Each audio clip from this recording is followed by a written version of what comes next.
say, can you see by the dawn's early light what so proudly we hailed at the twilight's last gleaming, whose broad stripes and bright stars through the perilous fight o'er the ramparts we watched were so gallantly streaming.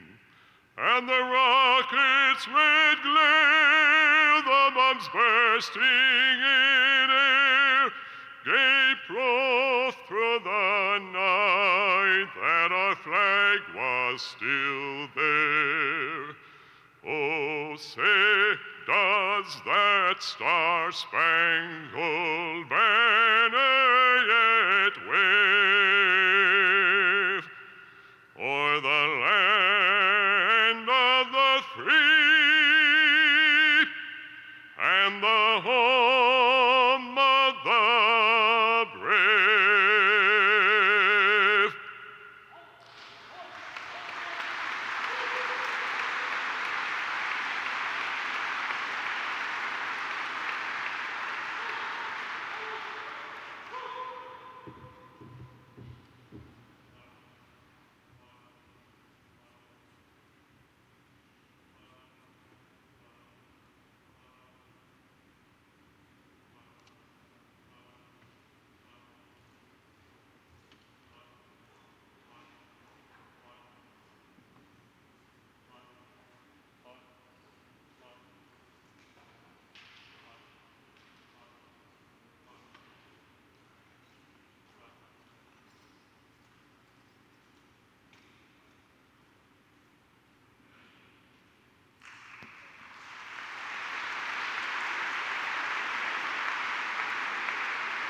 His Eminence Donald Cardinal Wuerl is the Archbishop of Washington, D.C.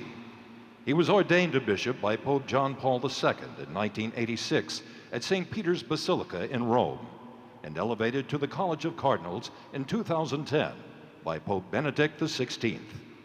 He is Chancellor of the Catholic University of America and Chairman of the Board of the Pope John Paul II Cultural Foundation. Please welcome Cardinal Donald Wuerl.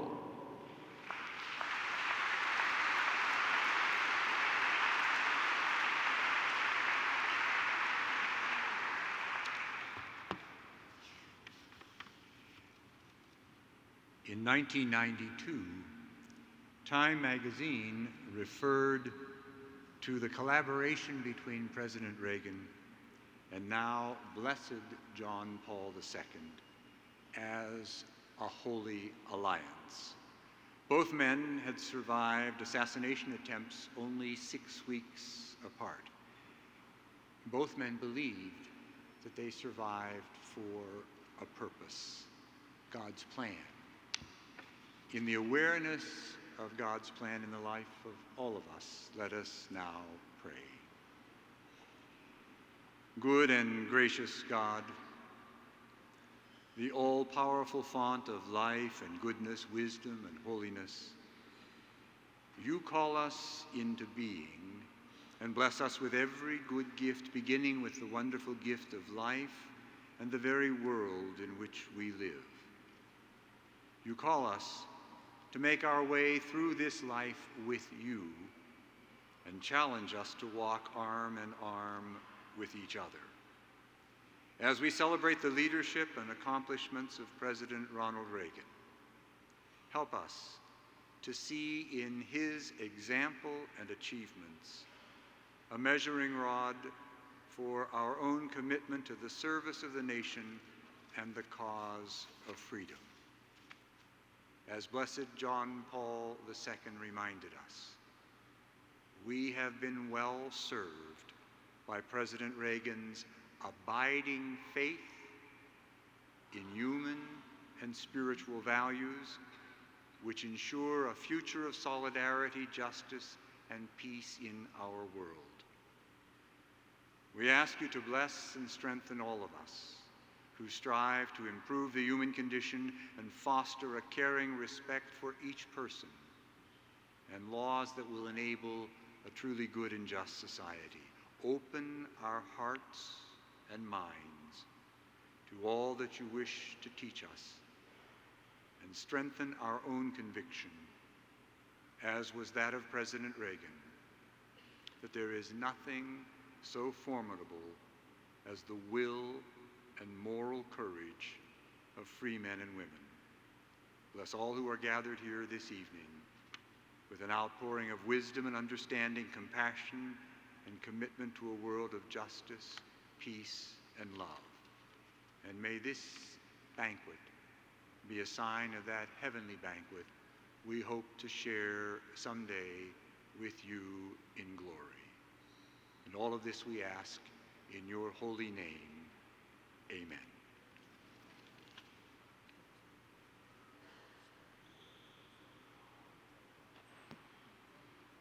Please welcome our Masters of Ceremony for the evening.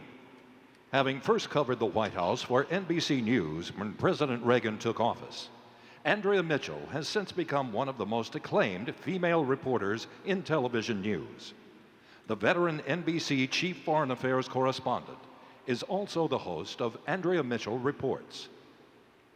Larry Kudlow is the anchor of CNBC's prime time, The Kudlow Report, co-anchor of their morning show, The Call, and host of his own nationally syndicated radio show. During President Reagan's first term, he served as the Associate Director for Economics and Planning for the Office of Management and Budget. Ladies and gentlemen, please welcome Andrea Mitchell and Larry Kudlow.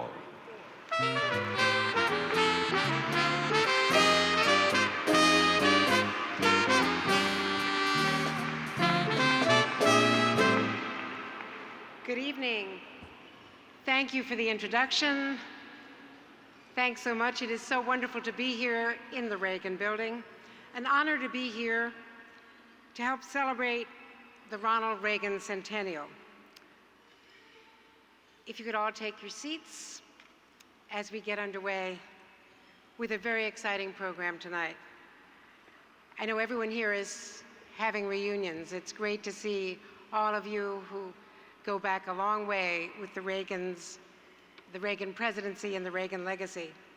Though next month will mark 7 years, and it's hard to imagine 7 years since his passing, hardly a day goes by without some mention of Ronald Reagan in the news. In fact, earlier this very month, a Gallup poll, a Gallup opinion survey of the American people revealed that still to this day, Ronald Reagan stands as the most admired American president.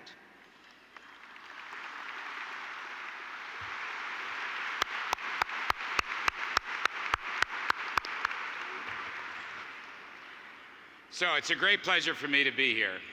First of all, with my co-anchor, Andrea Mitchell, and second of all, in yet another part of service for President Reagan. Thank you for having me. I appreciate it. I'm very grateful.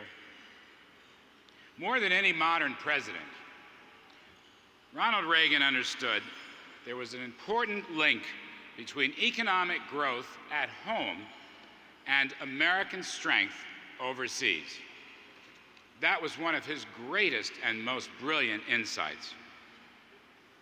Right at the beginning of his presidency, he acted swiftly to make these points in terms of getting us back on the road to recovery at home and sending a message to our enemies of Soviet communism overseas.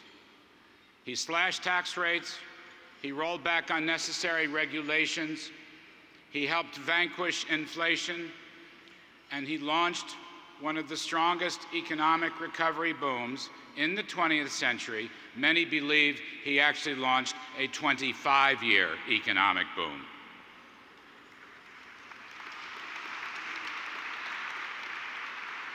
It was President Reagan who believed that we must create the economic resources at home to do whatever it takes, for however long was necessary to triumph over the communist menace. And we are here tonight to celebrate this man and his ideals, his belief in the power of free enterprise, his unyielding vision of optimism, and his unyielding faith in America. Those were Reagan's visions. And we will talk this evening exactly how he was successfully able to accomplish his crusade. Thank you. And our host this evening is Fred Ryan. Fred is the president and CEO of Politico, and he served President Reagan for 7 years in the White House, and then as chief of staff to President Reagan after he left Washington. Currently, he serves as chairman of the Board of Trustees of the Ronald Reagan Presidential Foundation. Ladies and gentlemen, a great pleasure to present to you Fred Ryan.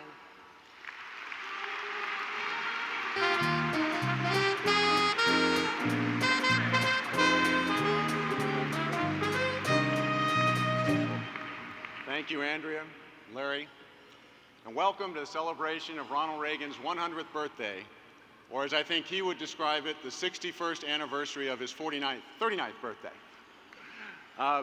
Many people and many organizations have contributed to the success of this dinner and to our year-long celebration of the Reagan Centennial, and all deserve our thanks, but I would like to specifically mention two. First, for underwriting tonight's dinner, I'd like to extend our special thanks to a great company and a great friend of the Reagan Presidential Foundation, Visa. Thank you very much.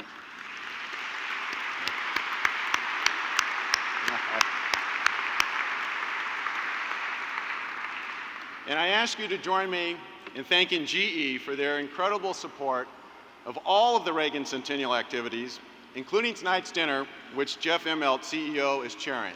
Thank you, Jeff and GE.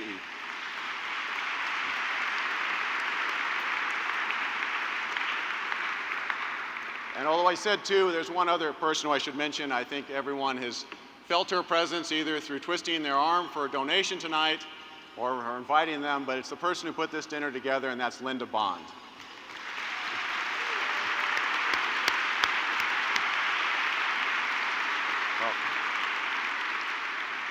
Well, over the course of this Reagan Centennial year, special activities are underway across America at universities from USC to UVA, at sports events from college football to NASCAR, and from one end of the country to the other in state capitals and small towns. They pay tribute to President Reagan's legacy, and they introduce a new generation of young people to Ronald Reagan and his leadership. But we are very excited that in the months ahead, this centennial will be celebrated at venues around the world, with special tributes to President Reagan taking place from Grosvenor Square in London to Prague, Budapest, and Krakow, across Eastern Europe, where Ronald Reagan is remembered not just as the great communicator, but as the great liberator. In a few minutes, we'll have the honor of recognizing a man who personifies the change from communism to freedom that Ronald Reagan so deeply championed. But there's a very personal reason that Lech Wałęsa should be part of Ronald Reagan Centennial, and I would like to share it with you. Shortly after leaving office, President Reagan made a trip to Poland, and he visited the shipyards in Gdansk, where the Solidarity movement began. And when we arrived, he found tens of thousands of people had gathered at the gates of the shipyards to convey their appreciation to President Reagan. The program had been for President Reagan to be on the stage with Lech Wałęsa, who was then head of the shipyard workers. But just as they were about to appear, a major storm rolled in, and there was a torrential rainfall. The two leaders moved into a nearby building where they were able to have a one-on-one meeting, and at the conclusion of that, they returned to the site after the heavy storm had passed. And there they were, the tens of thousands of people, drenched and soaked, not a single person had left. And as President Reagan began to speak, the crowd burst into a song, and they repeated it over and over again. And not knowing a word of Polish, President Reagan asked Lech Wałęsa, "What is that they are singing?" And he looked at him and explained, "The song is called, 'May You Live 100 Years.'"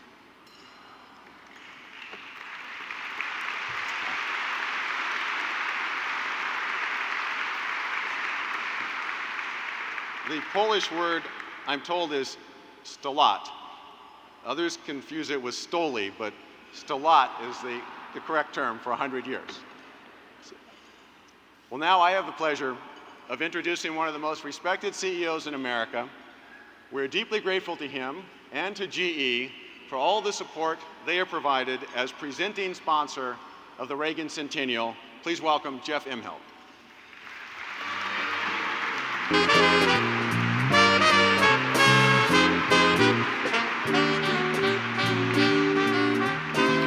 Good evening, and thank you again to everybody for your generosity. I'm honored to serve as chairman of the Centennial Gala dinner, commemorating the legacy of a great American president, inspired not just Americans, but people all over the world. It's a privilege to spend an evening with such an impressive company, including the international hero of freedom, President Lech Wałęsa, and my fellow speakers tonight, Secretary of Defense Robert Gates and Dr. Liam Fox, Defense Secretary of the United Kingdom, both of whom exemplify the best qualities of distinguished public service. Secretary Gates will soon be leaving office. It's a credit to him that he is held even in higher esteem as he prepares to leave government than he was when he came back to government more than 4 years ago. And as we all know, bipartisan consensus can be pretty difficult to achieve in Washington, but there's consensus here that Secretary Gates has proven to be an extremely capable defense secretary. Now, you know, he and I might have had a slight disagreement about a decision here and there. We might even have had a small disagreement about a particular jet fighter engine, but it's an honor to share the stage with him tonight, and I join all Americans in expressing our gratitude for his great statesmanship and service. Secretary Gates.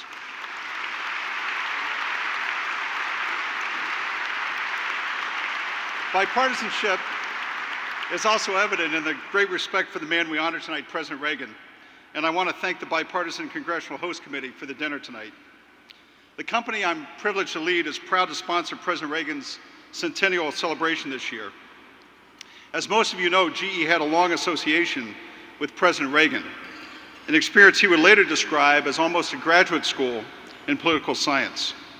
It marked the beginning of his journey from a well-liked celebrity to a historical public figure.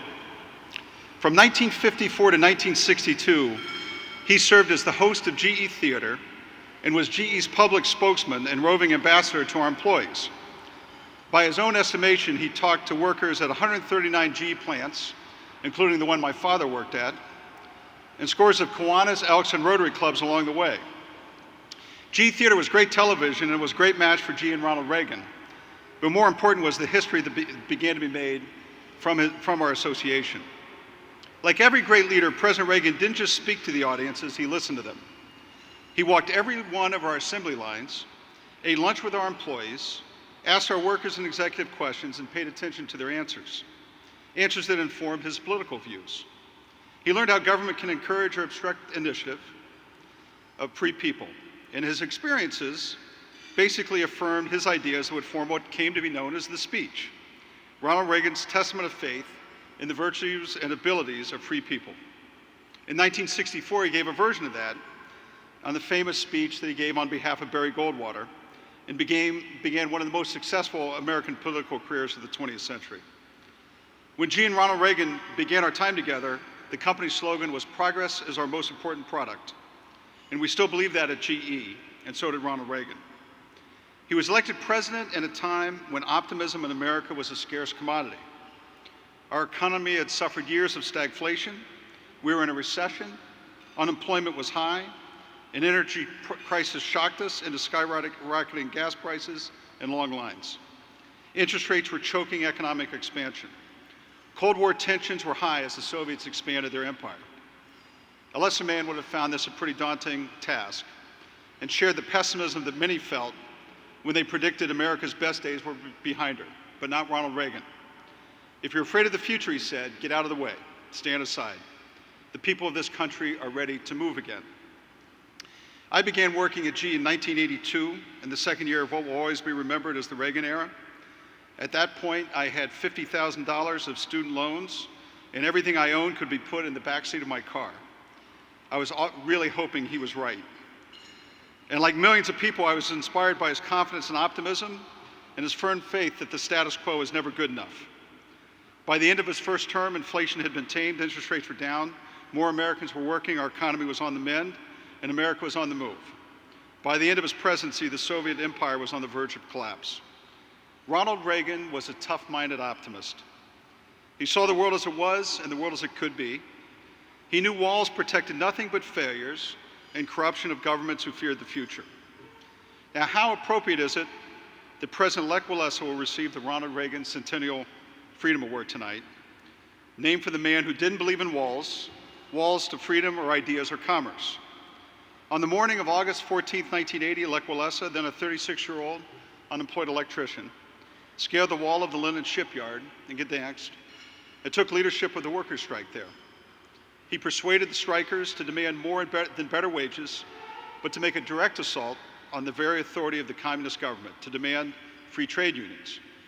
Today, GE, like many American companies, have vast business enterprises across Eastern Europe. And in Poland, we have thousands of employees who are seeking a better future that can be created through free enterprise. Without his daring, courageous, and inspiring leadership by example, the strike would never have worked. Solidarity might never have been born. And it's quite possible that the liberation of Eastern Europe and the collapse of the Soviet Union would have occurred many years later than it did. So on behalf of GE, we've had a fantastic year celebrating Ronald Reagan. It's been great for our employees. It has just been a tremendous honor to have this association. I'm very proud to help commemorate the faith, courage, and leadership of two men that love freedom with the hope that their example will inspire us all. Thank you very much.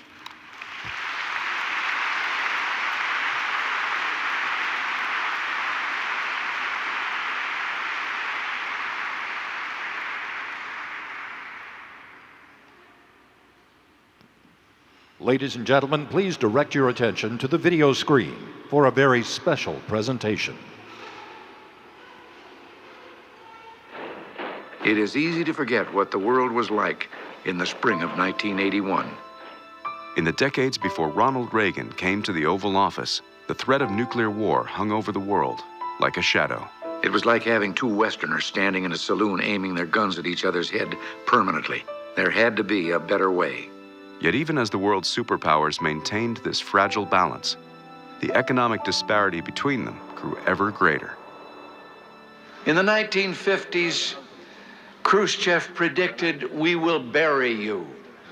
But in the West today, we see a free world that has achieved a level of prosperity and well-being unprecedented in all human history. In the communist world, we see failure, technological backwardness, declining standards of health.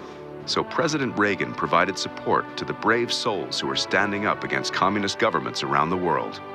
From Václav Havel, who guided the Velvet Revolution in Czechoslovakia, to the freedom fighters of Hungary, Latvia, Lithuania, and Estonia, to Lech Wałęsa, who scaled the fence of Poland's Gdansk shipyard and organized the workers inside into the movement called Solidarity. We must realize that no weapon in the arsenals of the world is so formidable as the will and moral courage of free men and women. But unlike those who held the job before him, President Reagan believed Soviet communism was no longer something to simply be contained. The West won't contain communism. It'll transcend communism. And he was unafraid to speak his mind. Communism is some bizarre chapter in human history whose last pages are even now being written. Critics blasted him for what they saw as dangerously inflammatory rhetoric. Protesters massed by the hundreds of thousands.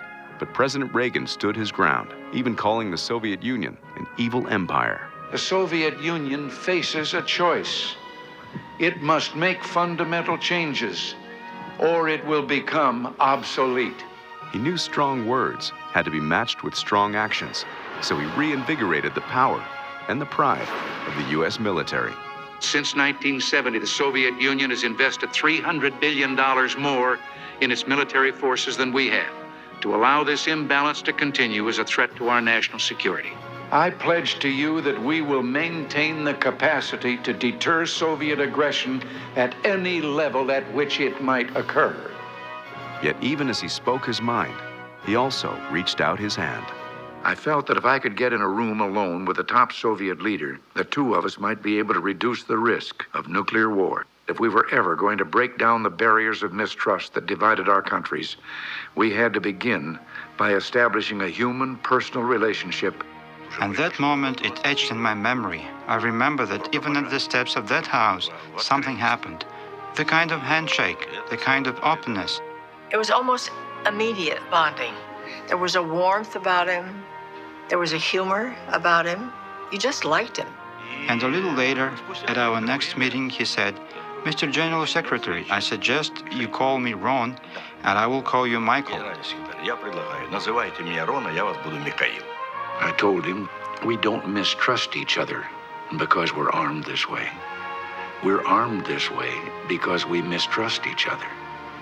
And if you and I can eliminate the reasons for this mistrust, that other part, the arms, will take care of themselves. Together, they issued a statement acknowledging that nuclear war could not be won and must never be fought. A year later, they met again. Across a small table in Reykjavik, Iceland, they negotiated to eliminate thousands of nuclear weapons. Ronnie had called me and said, "Everything's going fine. I'll be home for dinner." But at the last minute, Gorbachev made the entire deal contingent on Reagan giving up his dream of creating a space-based missile defense system to protect the U.S. and its allies. Do you have an agreement, Mr. President? President Reagan, who liked to say that if he could negotiate with Hollywood studio chiefs, he could negotiate with anyone, got up and ended the meeting. I was watching on television when they came out of that little house and I saw Ronnie's face. I knew everything was not fine. They really went nose to nose. I think Gorbachev found out at that time that he couldn't push Ronnie, he couldn't bluff Ronnie. With the Soviet economy growing ever weaker, Gorbachev soon returned to the bargaining table, and a historic agreement was struck. This is the signing of the INF Treaty, the total elimination of a whole weapons system. They have never before agreed to destroy something they had already built. The General Secretary to Mrs. Gorbachev, to the relationship that I believe must continue. 6 months later, the president was greeted with cheers on the streets of Moscow. It was a memorable trip, and this ancient city of pinnacles and spires seemed to come alive with optimism and hope. The era of nuclear arms reductions had finally begun. And for the first time, I thought we could actually look forward to a future not clouded by the threat of nuclear war. Despite his success in eliminating thousands of nuclear missiles, Ronald Reagan knew that there was work yet to be done. For too long, an ominous wall had been a sign of oppression and fear across a continent. Those people had to be set free, to travel where they wish, to live where they want to bathe in the light of freedom. And I brought that message straight to Berlin.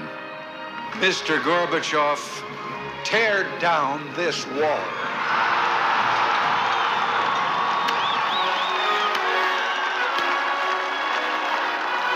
And just 2 years later, the wall came tumbling down.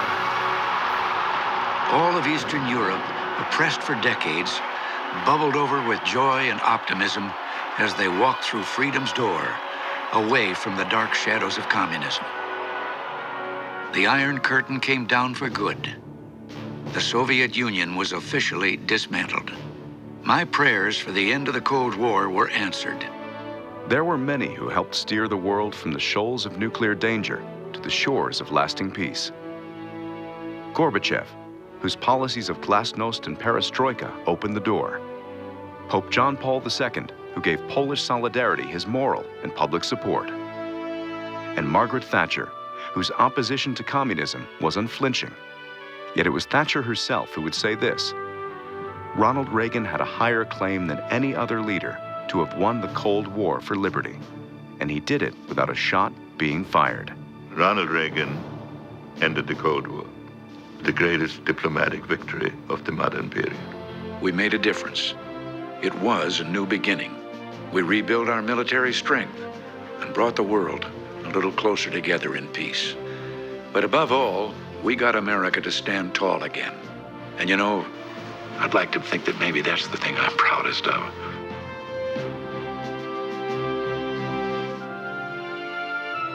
I've always believed when given the freedom to choose, people choose freedom.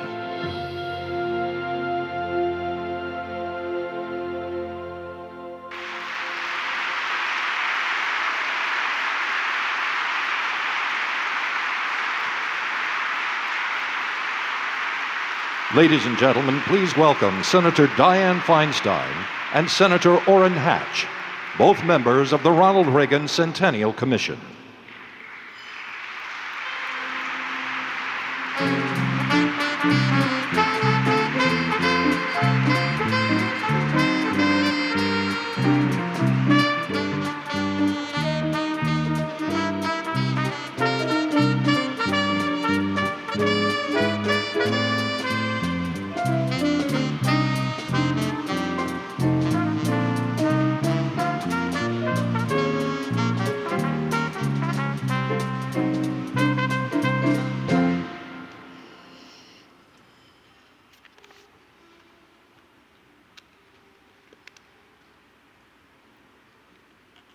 In his 2004 Wall Street Journal tribute to President Reagan, Lech Wałęsa said that he and Poland had to consider Ronald Reagan's contribution as very personal because he helped them gain their liberty. And personal is also the appropriate way to consider Lech Wałęsa. While the prism of history often provides grand examples of international impact, a man like Lech Wałęsa reminds us that those sweeping circumstances impact countless individuals. With Lech Wałęsa as its leader, the uprising in Poland that became known around the globe, as has been said, as Solidarity, began as a fight for individual workers' rights. And before it was finished, the movement helped bring about the end to communism. Born in a working-class family in World War II's Poland, Lech Wałęsa, despite his excellence in school, attended vocational school instead of university, and shortly thereafter began his career as an electrician in the Gdansk shipyards. The unrest among Polish workers that had begun in the early 70s, leading to constant attempts to organize, finally exploded into the free world's consciousness of 1980, when some 17,000 workers struck against the Lenin shipyards. Wałęsa was elected to lead the union and to negotiate with management. Within a month, the union united and became recognized by the government for the first time since World War II. And more than 10 million Poles, nearly 1/4 of the country's population, responded by joining unions. Communism died slowly in Poland, and martial law attempted to break the back of the unions.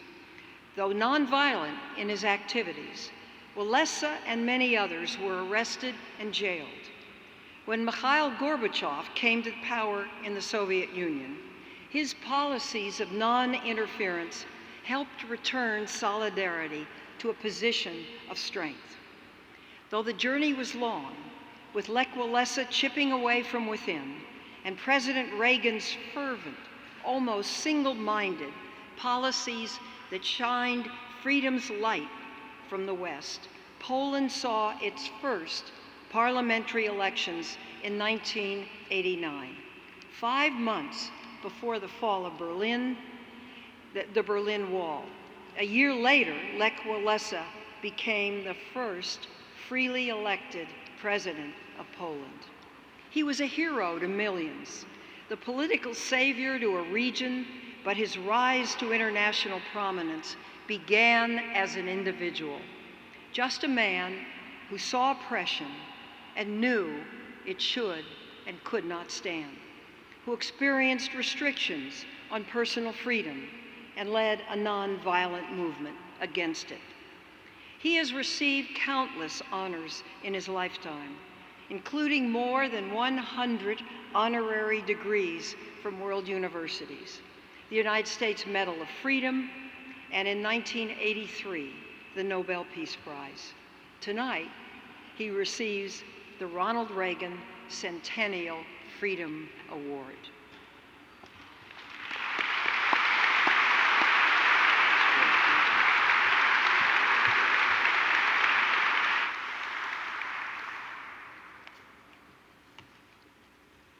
President Reagan's 2 terms in office represented the first decade in the history of communism that it did not spread anywhere around the globe. As he stated in October of 1988, as he prepared to retire to private life, quote, "Not 1 inch of ground has fallen to the communists," unquote. That communism would be relegated to the ash heap of history was not a certainty when Ronald Reagan took office, and putting it there was President Reagan's most lasting achievement. The Ronald Reagan Freedom Award was established in 1992. It is the highest civilian honor bestowed by the Ronald Reagan Presidential Foundation. President Reagan wanted to recognize those who have made monumental and lasting contributions to the cause of freedom around the world. Doing so was representative of his lifelong belief that even one person can truly make a difference. The Polish people, and their powerful witness to the truth that our Creator endows us with rights of life and liberty, were at the front line of our twilight struggle with communism. Lech Wałęsa was their humble leader. As Diane just said, Lech Wałęsa was inspired deeply by the man who was Ronald Reagan. He was impacted by the actions and leadership of this one person, our 40th president. Just as Ronald Reagan stood for democracy around the globe, Lech Wałęsa stood up for freedom himself. Not just for himself, not just for his fellow workers, and not even just for his country, but indeed for all of those individuals across the world who suffered under the oppression and brutality of communism. Other deserving luminaries have received this award. Individuals as varied as Mikhail Gorbachev, Billy Graham, Margaret Thatcher, and Natan Sharansky. None are more deserving than our recipient tonight.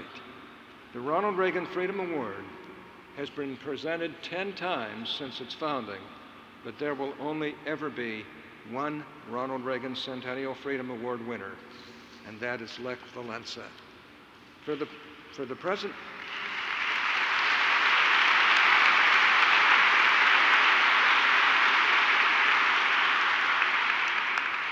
For the presentation of the Ronald Reagan Centennial Freedom Award, it is our honor to again introduce the Chairman of the Board of Trustees of the Ronald Reagan Presidential Foundation, Fred Ryan, and our honored recipient, Lech Wałęsa.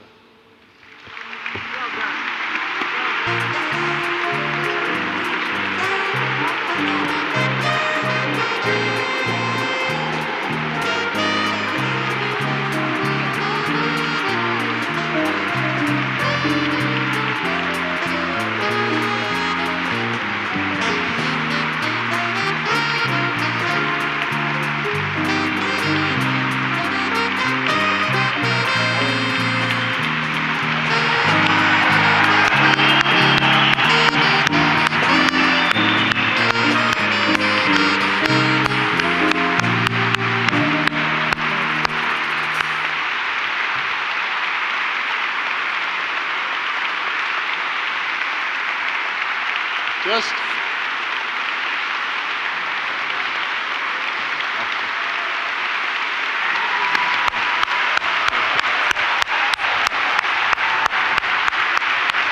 Just as Ronald Reagan did as citizen, as governor, and as president of the United States, Lech Wałęsa has inspired freedom and changed the world.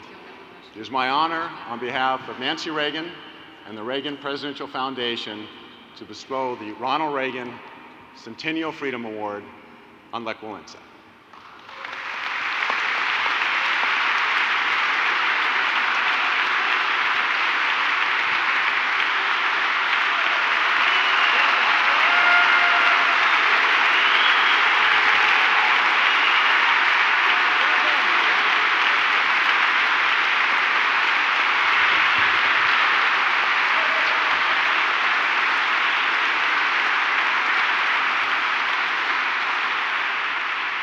Na terenie amerykańskim takie brawo dostałem wtedy, kiedy powiedziałem w kongresie: my, naród. When I was in the United States, the applause of the same kind I received when I said, "We the people."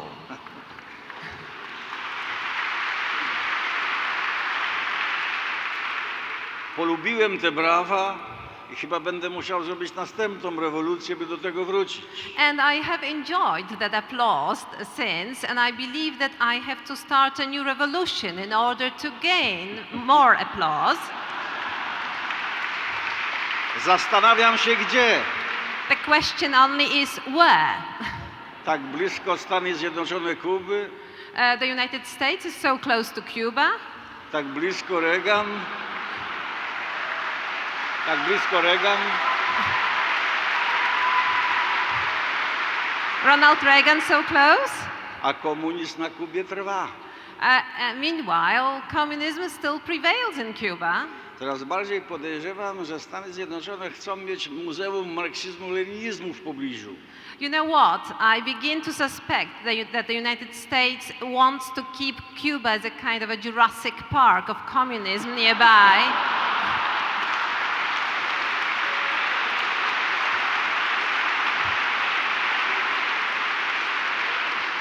Szanowni Państwo, ja wiem, że piękna uroczystość, stulecie urodzin wielkiego prezydenta. Ladies and gentlemen, I know it's a great celebration, a centennial of the great United States president. Ja bardzo szybko idę w tym kierunku. Zapraszam, za 30 lat będę miał stulecie urodzin. And I follow very quickly in his footsteps, and I will invite you to come round in 30 years to celebrate my centennial. Jednak przy tej pięknej uroczystości jednak trochę wspomnę. But nevertheless, let me have some recollections on this wonderful, at this wonderful ceremony, on this wonderful occasion. Kiedy toczyliśmy te wielkie boje z prezydentem Reaganem na czele. When we were involved in that very serious, fierce struggle headed by President Reagan. W moim kraju na stałe stało ponad 200 000 żołnierzy sowieckich, którzy nas pilnowali. There were more than 200,000 Soviet troops based on the Polish territory permanently controlling us. Naokoło Polski stało ponad 1 milion żołnierzy sowieckich na stałe. And another 1 million Soviet troops in the countries surrounding Poland. I silosy z bronią nuklearną. Plus the nuclear missiles around. Nikt, kto poważnie patrzył na świat, nie dawał żadnych szans na zwycięstwo. So nobody who ever had any realistic judgment of the situation claimed that there was a chance of winning against communism. Nawet prezydent Reagan. Not even President Reagan. W kategoriach siłowych, w kategoriach konfrontacji bezpośredniej było to niemożliwe i nieprawdopodobne. So looking at the situation from the perspective of a direct confrontation, military confrontation, it was not possible to win against communism. Dlatego wybaczcie Państwo, że ja przy tej pięknej uroczystości o tym mówię. So forgive me for bringing this up on this wonderful occasion tonight. Ale wyróżnialiście mnie i dzisiaj mnie wyróżniacie. But as you have been awarding me, giving me so many honors and giving me another honor tonight, No to musicie mi posłuchać. then you have to respect what I have to say to you. To, że nam się udało zwyciężyć niedobry układ w świecie, to fakt. It is an undeniable fact that we have succeeded in overcoming the very dangerous division in the world. Bez prezydenta Reagana i was byłoby to niemożliwe. Certainly without President Ronald Reagan and without your contribution, it would not have been possible. Bez forsowania zbrojeń i technologii komunizm się nie poddał.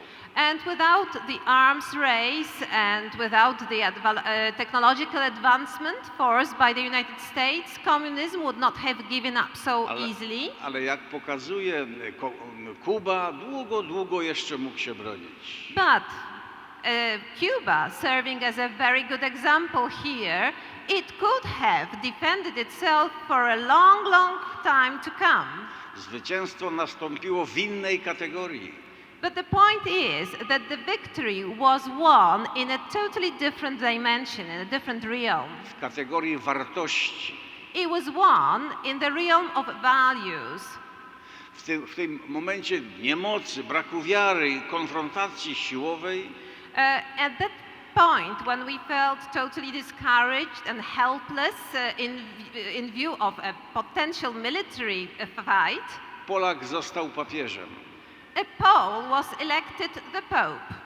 Przyjechał do Polski po roku od wyborów. And a year after his election to papacy, John Paul II came over to Poland. Pamiętacie te obrazki? Can you recall what it looked like back then? Cały świat zwrócił uwagę na Polskę.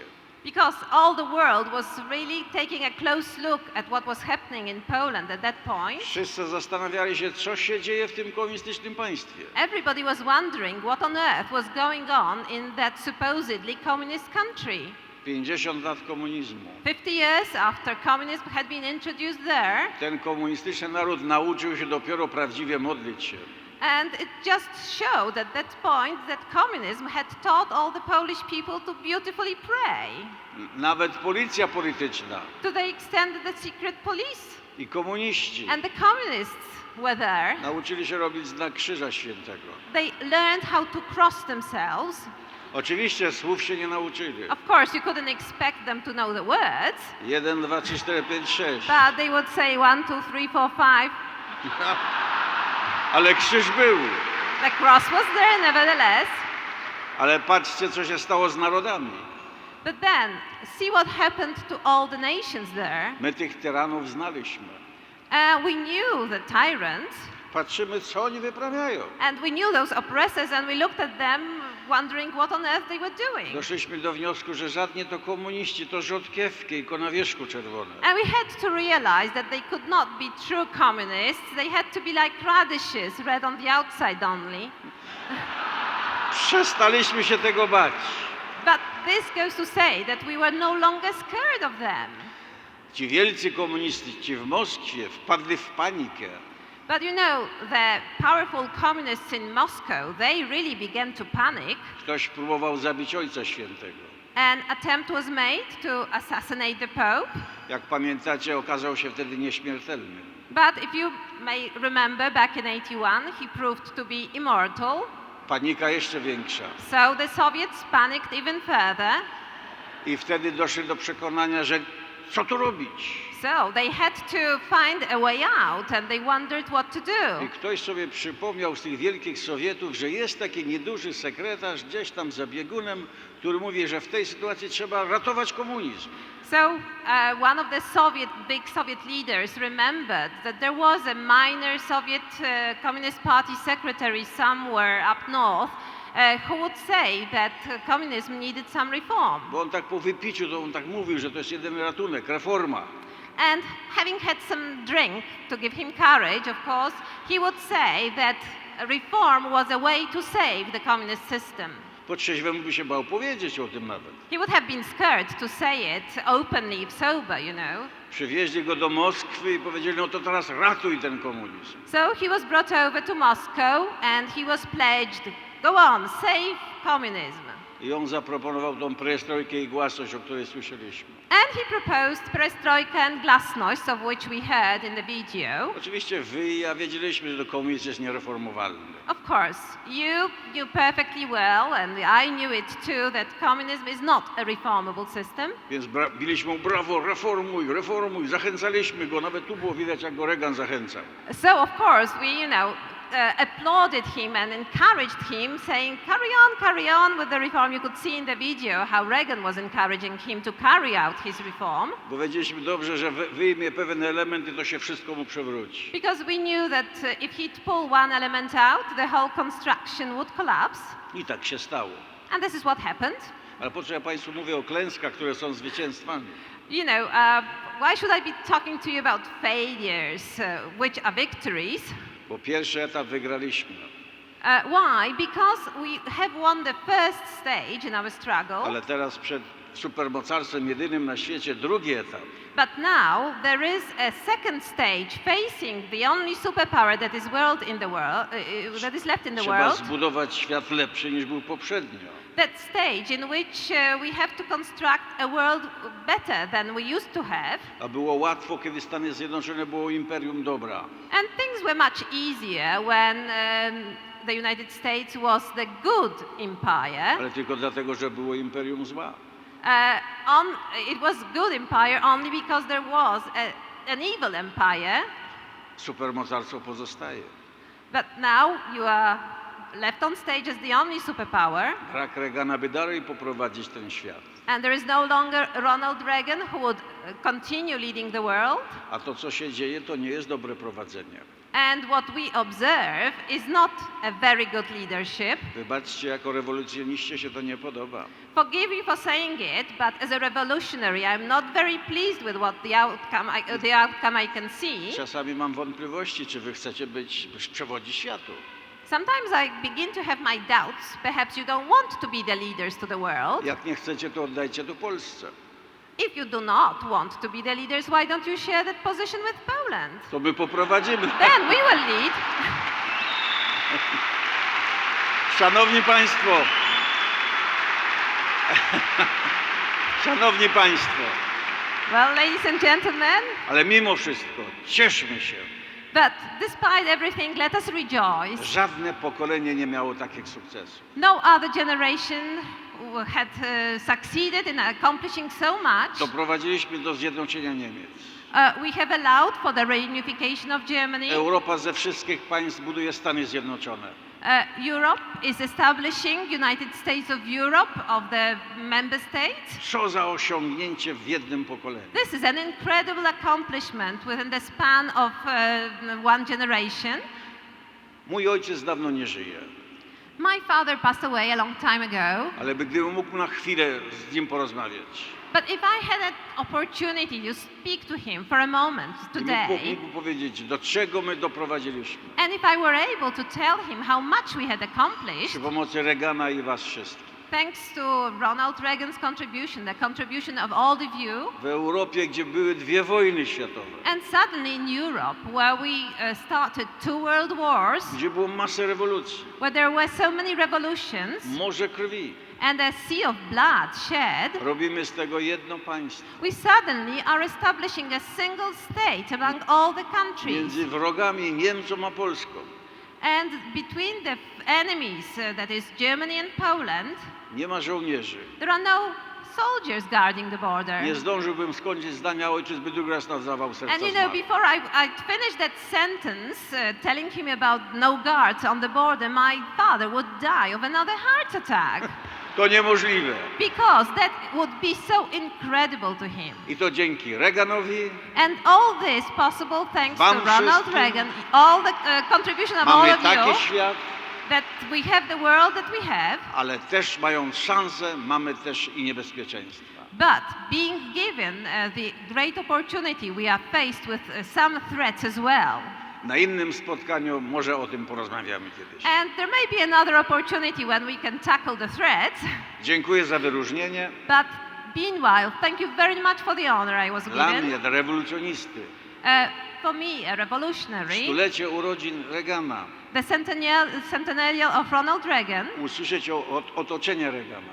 And on that occasion to hear from the people who were in his surroundings. Że pięknie walczyłem i zwyciężałem. That I led a beautiful struggle and I won beautiful victories. To właściwie w tej klasie najwyższe wyróżnienie, jakie kiedykolwiek dostałem. I believe is the highest honor that I could have ever been given. Supermocarstwo zauważyło fizyczne wzmaganie, walkę, niebezpieczeństwo i zwycięstwo. The superpower has noticed the physical struggle, the overcoming that we did and the victories. Dziękuję bardzo. Thank you very much for it.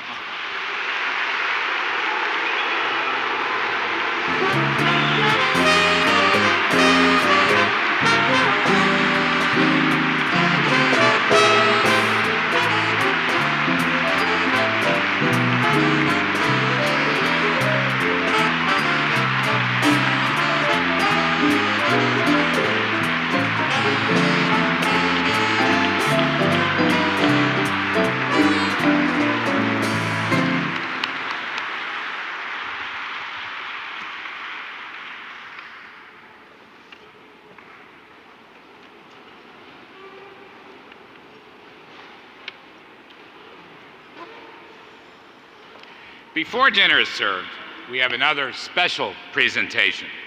President Reagan's First Lady, she couldn't be with us tonight in person, though I'm sure I'm not alone when I say that I can feel her in everything we are seeing and hearing tonight. Since Ronald Reagan first came on the world scene, she was virtually synonymous with him. Always in his corner, always by his side, and still today, everything that is done in furtherance of Ronald Reagan's legacy is done under the watchful and caring eye of his beloved Nancy.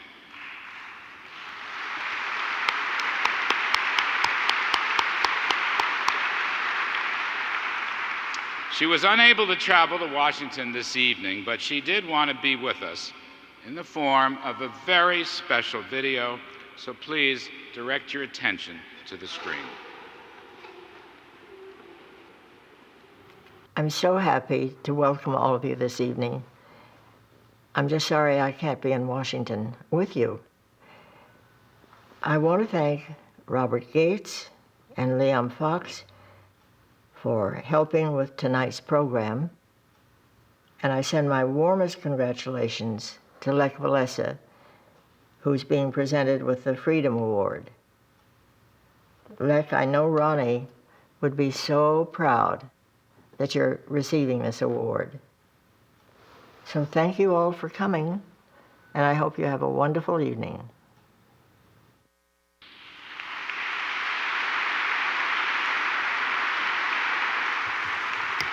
And seeing Mrs. Reagan and seeing the video and Lech Wałęsa, the video of the events that inspired the nation and the world, I think, Larry, when people ask me, what is the most important historical event you've ever covered? I've covered 6 presidents. It's the Brandenburg Gate, and it's always those summits with Mikhail Gorbachev. So much more to come. In just a few moments, we'll be back with what promises to be fascinating remarks from Secretaries Gates and Fox. And just one brief announcement to tidy up. The wait staff needs to clear the first course, get the main courses set on the tables. I'm sure you're all pretty hungry, so if we could just ask your indulgence, please remain in your seats just for the next couple minutes. That'll get things speeded along as fast as possible. The wait staff's doing a great job. This is not an easy gig to work. Let's thank them all with a round of applause.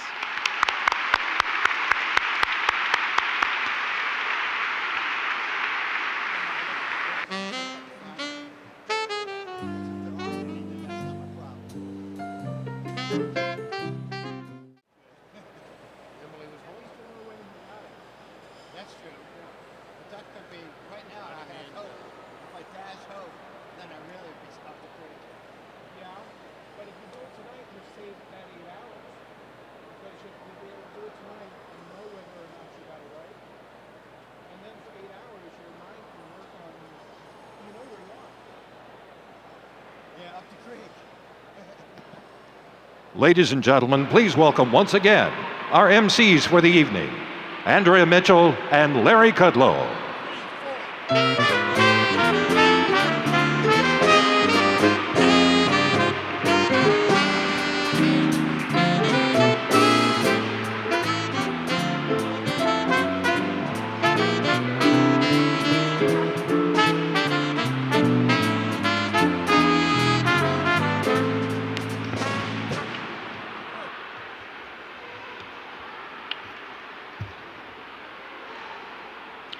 Hi, everybody, we're back.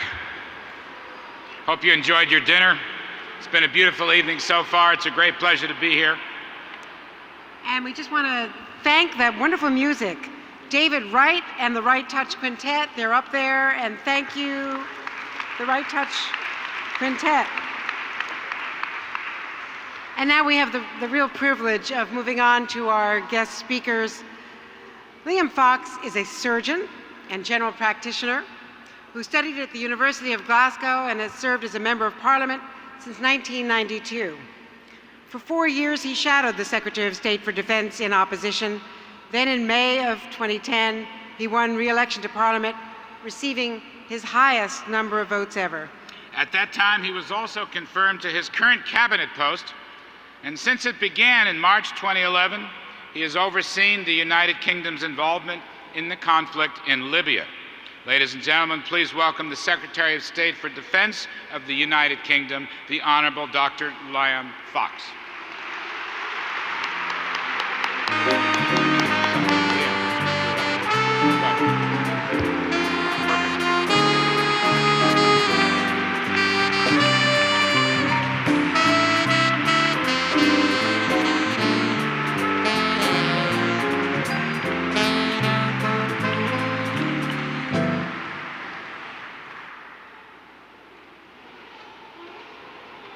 Good evening, and may I begin by thanking you for doing me the honor of asking me to share this very special evening with you. It is impossible to assess the contribution of Ronald Reagan to the history of the 20th century without considering another political giant of the era, his friend, ally, and intellectual soulmate, Margaret Thatcher.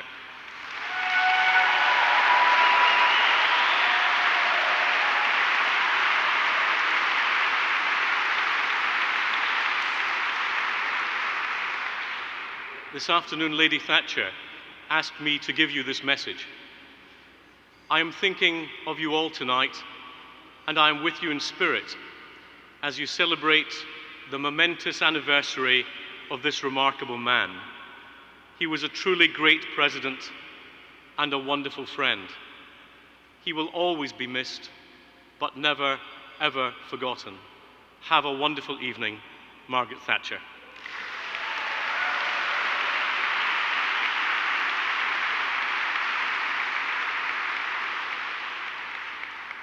What did the Reagan-Thatcher partnership have that made it so synergistic? At a time when leadership was so needed, they brought values, vision, and valor. The Cold War did not end. The Cold War was won. It was not an accident. It came about because the leadership of the free world was committed politically, militarily, politically, and morally to the defeat of totalitarian ideology and the triumph of liberty and freedom. It was not an exercise in expediency, but the application of conviction. Ronald Reagan and Margaret Thatcher understood that our strength lay and lies in our people, not governments, and that liberated from the dead hand of the state, of the self-perpetuating bureaucracy, the innovation and drive of free people will always triumph.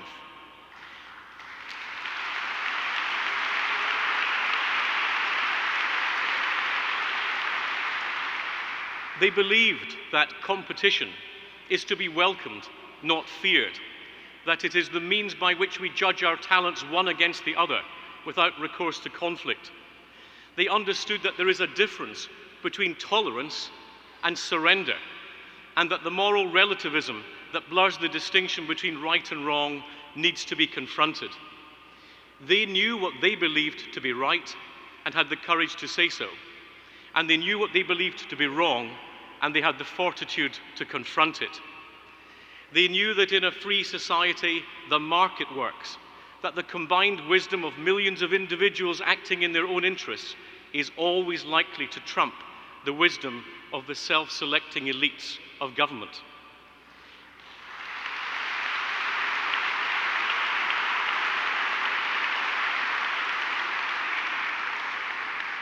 In welcoming Prime Minister Thatcher to Washington in February 1981, President Reagan said, "I do hope you agree, Prime Minister, that this city is an excellent vantage point from which to see the brilliant sunlight that still falls upon the empire.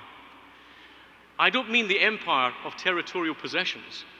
I mean the empire of civilized ideas, the rights of man under God, the rule of law, constitutional government, parliamentary democracy, all the great notions of human liberty still so ardently sought by so many and so much of mankind.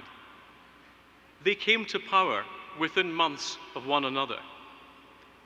Their inheritance was a dark one, with the menace of the Soviet Union, the threat of nuclear holocaust, and economic pessimism. When they left the stage, the Berlin Wall had fallen, the Soviet Union was crumbling, and the oppressed peoples of Europe liberated. Economic supply-side reform had transformed not only the British and American economies, but changed the terms of economic debate across the globe. Fundamentally, they instinctively recognized that defense and security is not simply a matter of military hardware. They recognized in the Cold War that it was necessary to delegitimize the views of the communist world, not least by having a clear and credible alternative of their own, based on liberty, law, and the application of constitutional government. On the 26th of November 1988, as the last official guest under the Reagan presidency, Margaret Thatcher said, "Mr. President, when you welcomed me to the White House on my first official visit to Washington under your presidency, you forecast two things. First, that the decade would be less dangerous if the West maintained the strength required for peace, and second, that Britain and America would stand side by side in that endeavor. Both promises have been honored and honored handsomely." Ladies and gentlemen, we are still honoring those promises today as our armed forces stand shoulder to shoulder in Afghanistan in the pursuit of peace and liberty, or in the skies of Libya, facing down tyranny and oppression.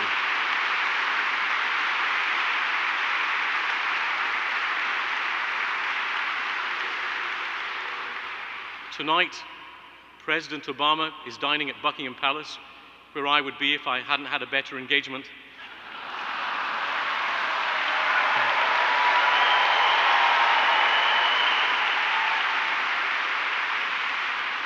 It followed a very productive day of discussions with Prime Minister Cameron, and there is thankfully much talk again of strengthening the special relationship.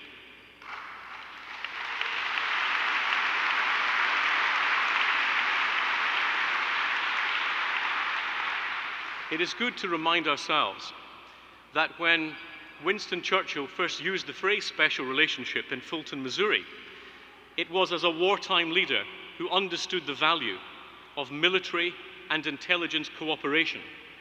It was not some dewy-eyed, Disney-esque emotional loving. Ronald Reagan and Margaret Thatcher instinctively understood the reality of the security imperative as the basis for the special relationship, despite their close personal bonds. They would have applauded the close military cooperation between our two countries and the leadership shown in difficult times.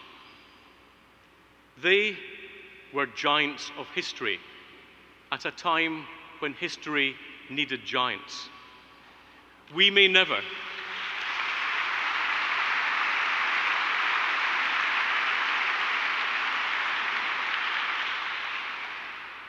We tonight in this room may never see their likes again in our lifetime.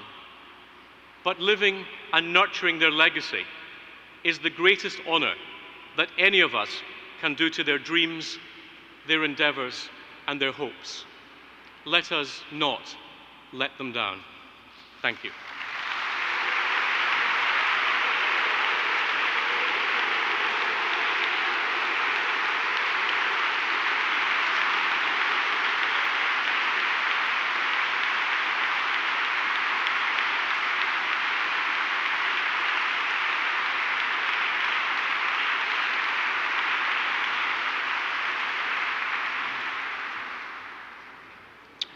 All right. Dr. Robert Gates holds some impressive distinctions. Most recently, he's the first Secretary of Defense to be asked to remain by a newly elected president. He began his career in 1966 as an intelligence professional at the Central Intelligence Agency and served in President Reagan's administration as Deputy Director of Central Intelligence. When he was named Director of Central Intelligence in 1991, he became the only career officer in the agency's history to rise from the entry-level employee to director. And if he's not careful, President Obama will find some other mission for him, although Becky may lock the door. But before entering his current position in government, Bob Gates served as president of Texas A&M University. He has been awarded the National Security Medal, the Presidential Citizens Medal. He's twice received the National Intelligence Distinguished Service Medal and has 3 times received the CIA's highest award, the Distinguished Intelligence Medal. So please welcome the 22nd United States Secretary of Defense, Robert Gates. 1, 2.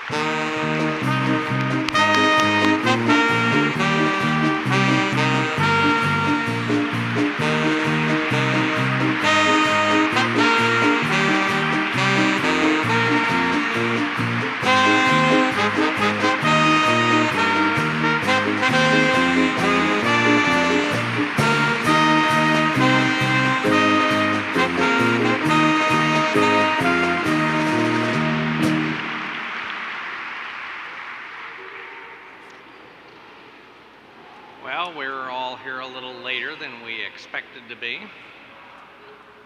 but thank you for that kind introduction. And I'm incredibly glad that President Wałęsa and my very good friend Liam Fox could join us tonight, along with members of Congress, the diplomatic corps, and so many other distinguished guests. And I am profoundly honored and humbled to have been chosen to speak about President Reagan's legacy to those who remember him best. An extraordinary group, many friends and colleagues who served him so well for so long. So following Liam, I have to say, you know, I had my own interactions with Margaret Thatcher. In the first Bush administration, Larry Eagleburger and I were sent to talk to her about reductions of US forces in Europe. And on our second visit to her parlor at number 10 Downing, she said, "Won't you take your usual places?" And we made our presentation, and she asked very hard and difficult questions. And after the session was over, we were walking out, and she put her arms around each of our shoulders, and she said, "You know, you two are always welcome here as long as I am Prime Minister, but never again on this subject."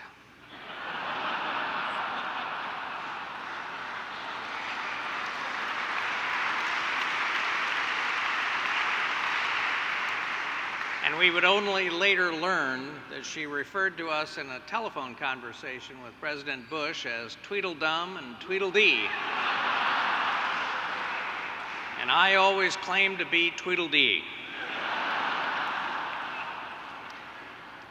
Well, I usually begin dinner speeches with a few favorite jokes about the foibles of Washington and its denizens, but it's hard to top the master himself, who once said, "Politics is supposed to be the second oldest profession."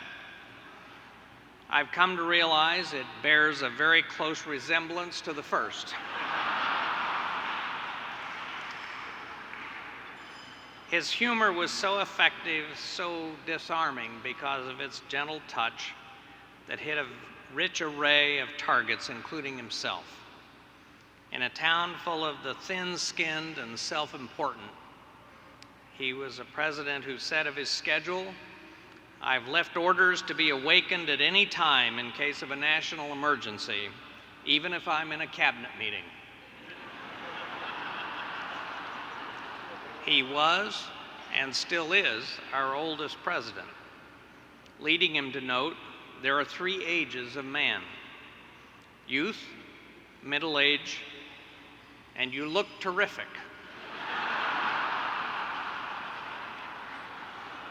Speaking of age, I recall a particular meeting in the Oval Office early in November 1985. As the then Deputy Director of Intelligence at CIA, I led a team of analysts to brief the President on the situation in the Soviet Union. We began the session by discussing the stresses on the Soviet system and the corresponding opportunities it presented in his upcoming summit with Mikhail Gorbachev. It was a historic inflection point. The first time, I believe, since the Cold War started, that an American president was told by his intelligence service that internal Soviet problems were so severe the regime could not survive, though we made no prediction on the timing. While I was seated to his left in the Oval Office, a minute or two into my part of the briefing, a high-pitched screech came out of the president's left ear, a high-pitched noise.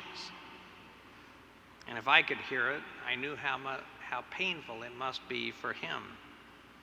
His eyes got wide. He reached up and adjusted his hearing aid. And I resumed talking. And a couple of minutes later, the screeching noise started again.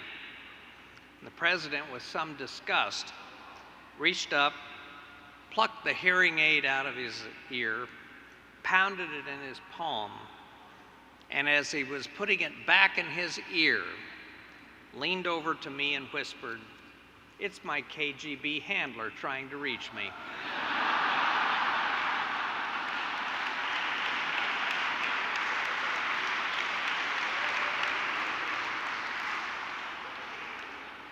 It's altogether fitting that the theme of these centennial celebrations is Inspired Freedom, Changed the World.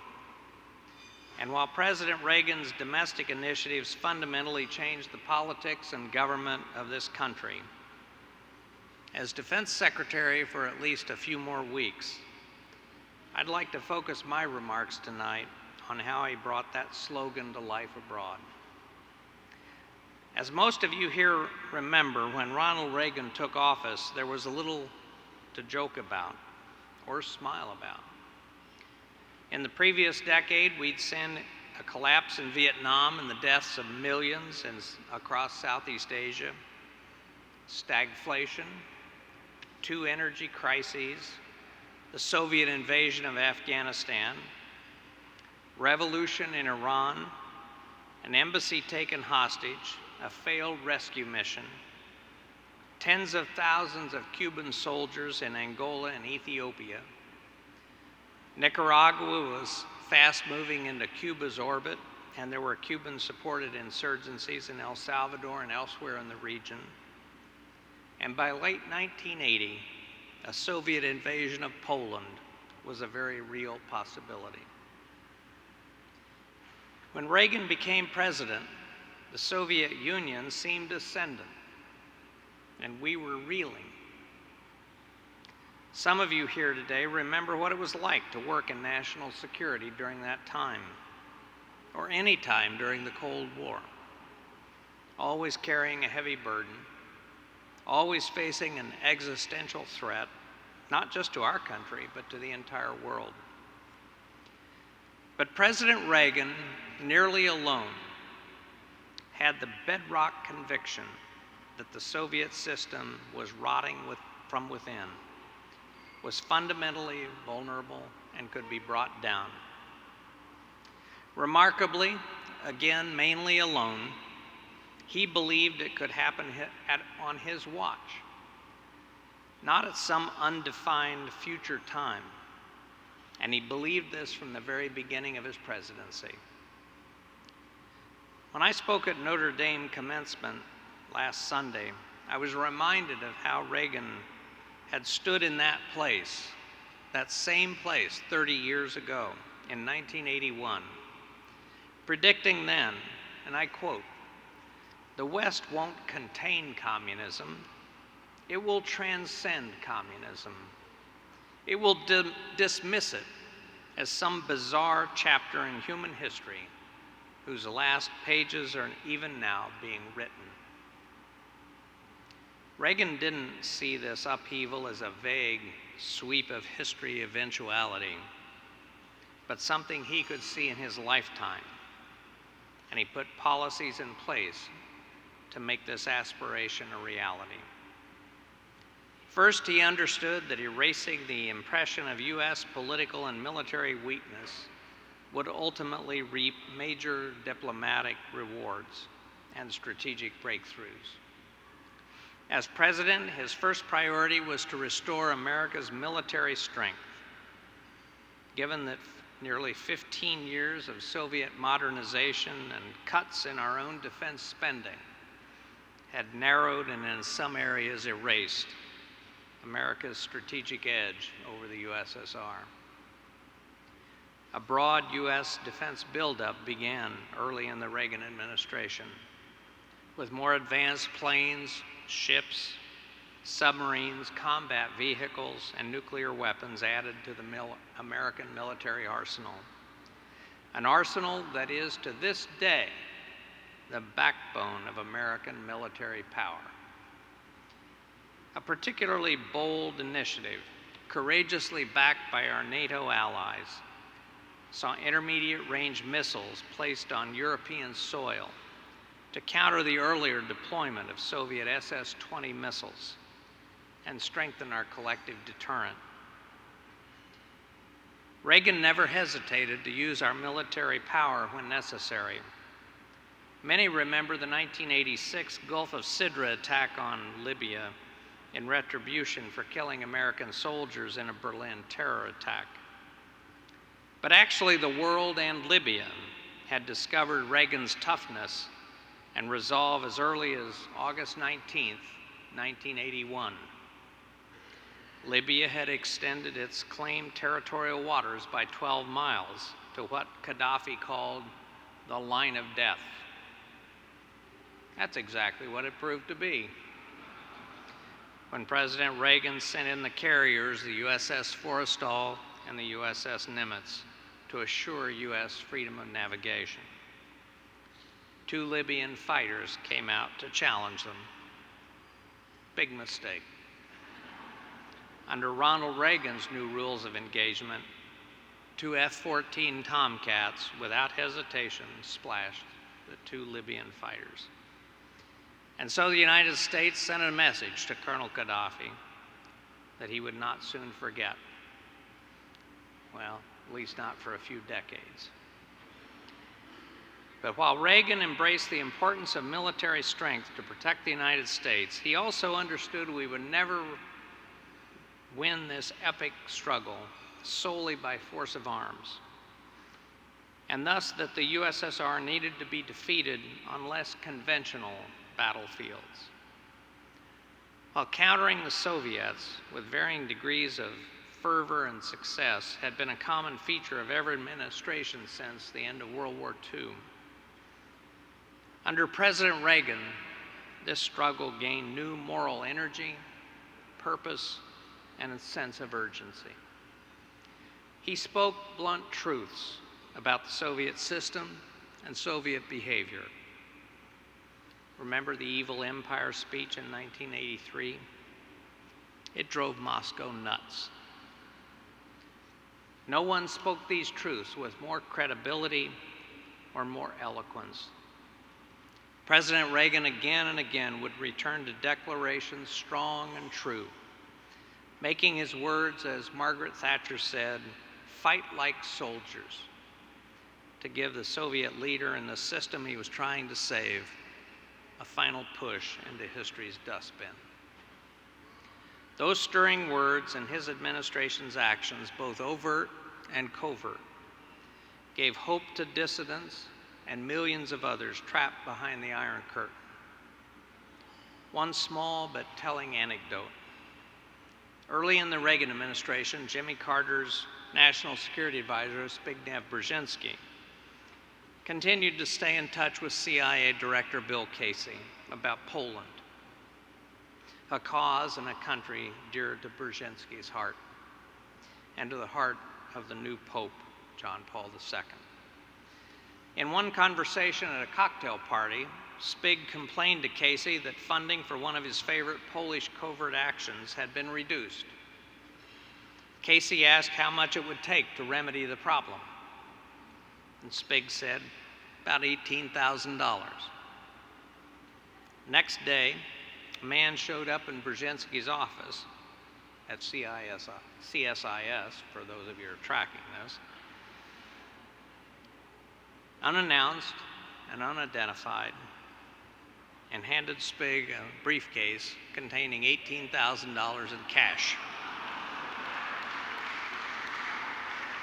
Brzezinski, more than a little nonplussed, nevertheless passed it on to a Polish visitor on his way home, where Lech Wałęsa and his compatriots put it to good use.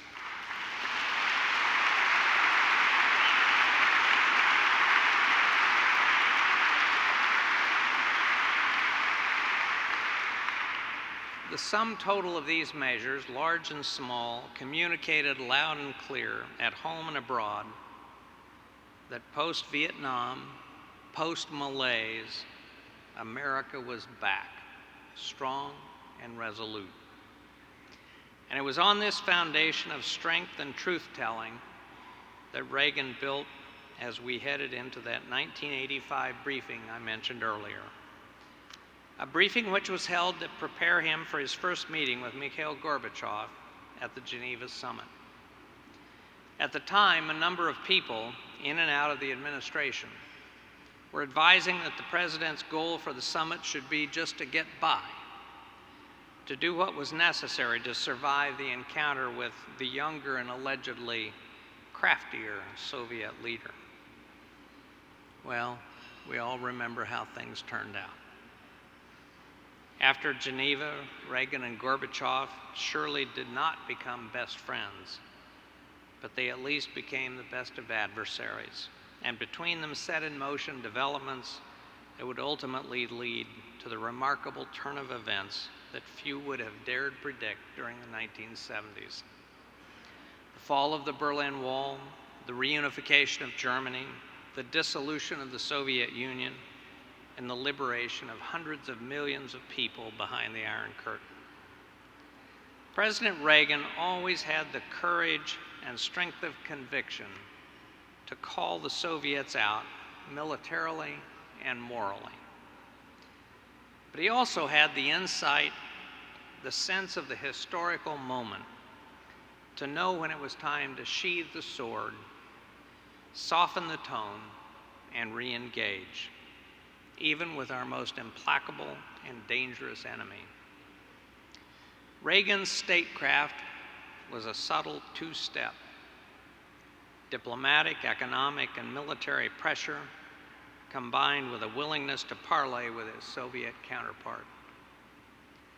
He was a number of steps ahead of his critics on both the left and the right, some of whom could not make sense of the combination.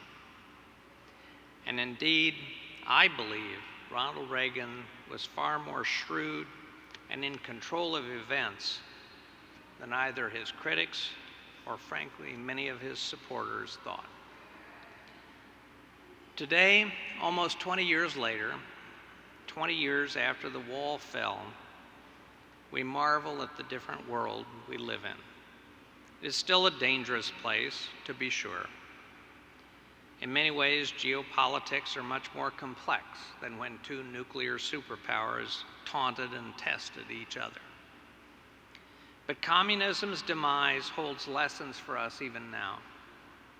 They include the enduring value and broad appeal of freedom, political, economic, and spiritual. And the idea that free men and women of different cultures and countries can, for all the squabbling inherent in democracy, come together to get the big things right and make the tough decisions to deter aggression and preserve their liberty. Another lesson is the importance of sustaining American military power. As President Reagan once observed, of the 4 wars in my lifetime, none came about because the United States was too strong. These lessons give us reassurance, as each new generation always at some point is called upon to make a stand. Our current weariness with conflict after a decade of war is understandable and even to be expected. Yet it is a sad reality that in our time and in the future, as throughout recorded history, there will be those who seek to dominate and intimidate others through violence. We saw this on 9/11. We see it today in Afghanistan, where more perseverance, more sacrifice, and more patience will be required to prevent the terrorists who attacked us from doing so again. Though cutting off the head of the Al-Qaeda snake was definitely a big step in the right direction.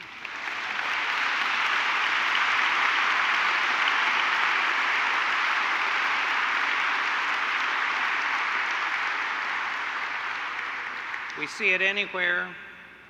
Nations, movements, or strong men are tempted to believe that the United States of America does not have the will or the means to stand by our friends, to meet our commitments, and to defend our way of life. But we must not let weariness cause us to withdraw from the world or diminish our ability to deal with the threats and challenges of tomorrow. As President Reagan said just over a quarter of a century ago, it's up to us in our time to choose, and choose wisely, between the hard but necessary task of preserving peace and freedom and the temptation to ignore our duty and blindly hope for the best. There is no way to predict the future, nor can we predict the effect that decisions made today will have a decade or two from now. One thing is clear, though, from history. When America is willing to lead the way, when we live up to our responsibilities and stand with our allies, even in troubling times, when we prepare for threats that are on the horizon and beyond the horizon, and when we make the necessary sacrifices and take the necessary risks to defend our values and our interests, then great things are possible and even probable for our country and for the world. Anatole France wrote that to accomplish great things, we must not only act, but also dream. Not only plan, but also believe. That was Ronald Reagan. And so to close tonight, I call upon you to share the bedrock belief that fueled Reagan's optimism and his achievements. That, as he said, America's best days are yet to come. Our proudest moments are yet to be. Our most glorious achievements are just ahead. Thank you.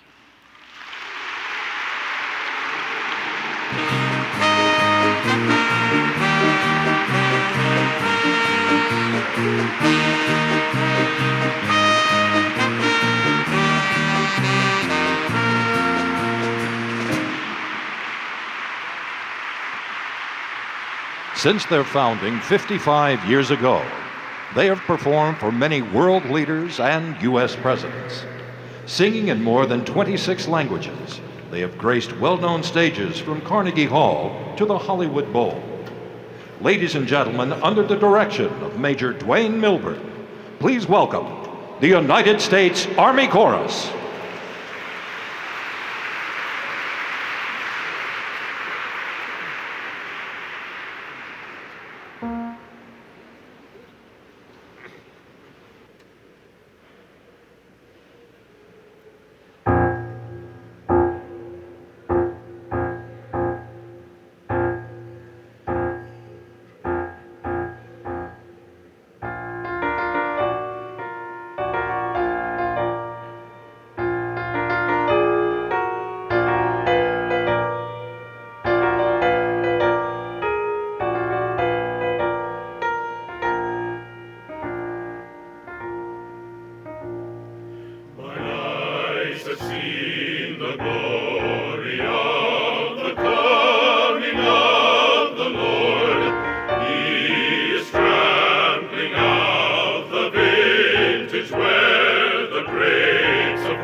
He hath loosed the faithful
can read his righteous sentence in the dim and flaring lamps. His day is marching on. Glory, glory, hallelujah. Glory, glory, hallelujah. Glory, glory, hallelujah. His truth is marching on.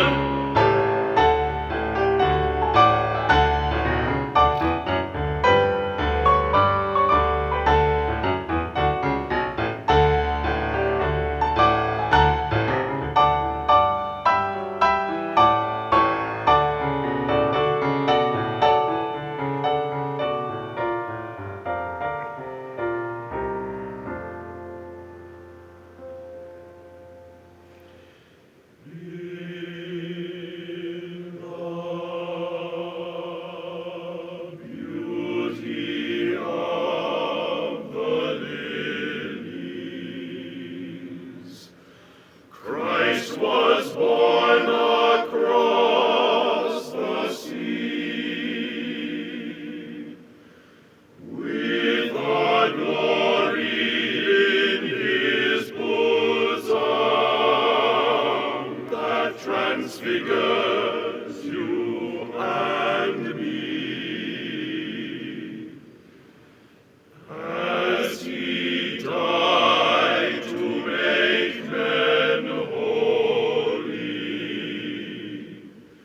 let us die to make men free, while God is marching on. Glory, glory, hallelujah. Glory, glory, hallelujah. Glory, glory, hallelujah. His truth is marching on. Glory, glory, hallelujah. Glory, glory, hallelujah. Glory, glory, hallelujah. His truth is marching on.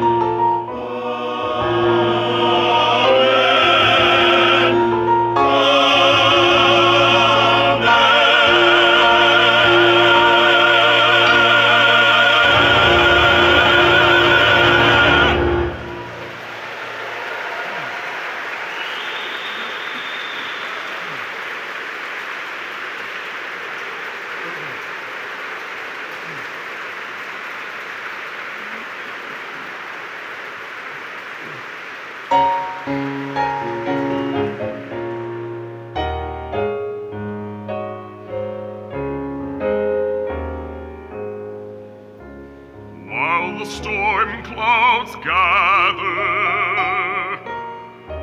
far across the sea, let us swear allegiance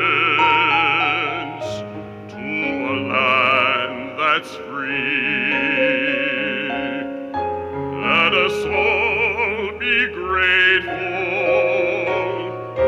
for a land so fair, as we raise our voices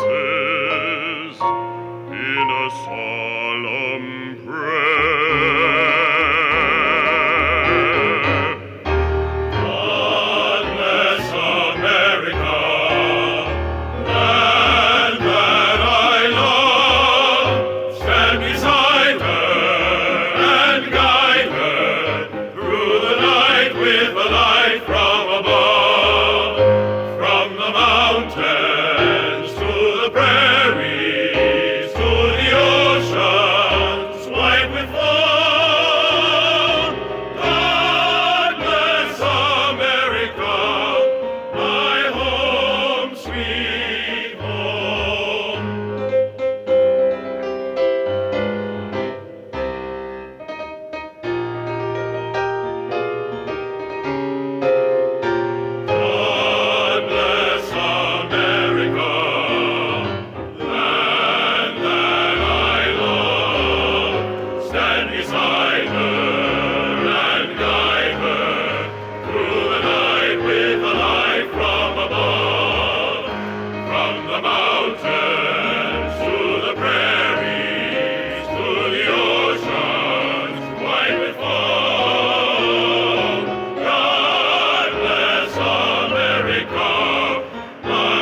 They are the best.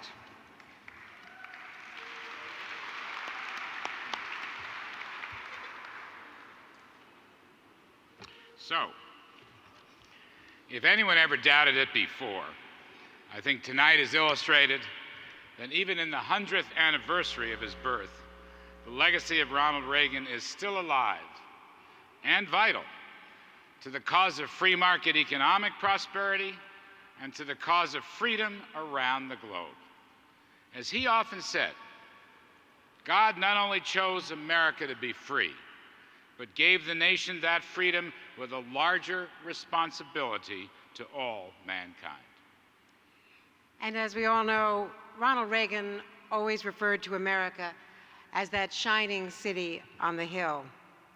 Events today, as much as ever, prove that the world is still in need of a light to shine, perhaps no longer against the same threats against which he fought so memorably and so valiantly, but against challenges just as daunting. So may we always remember Ronald Reagan's legacy with gratitude to him, to the great First Lady, Nancy Reagan, and thanks to all of you. Let that legacy be our light, shining on the future for generations and generations to come. Thank you all so much. Thanks for remembering and keeping the flame alive. Good night to all of you.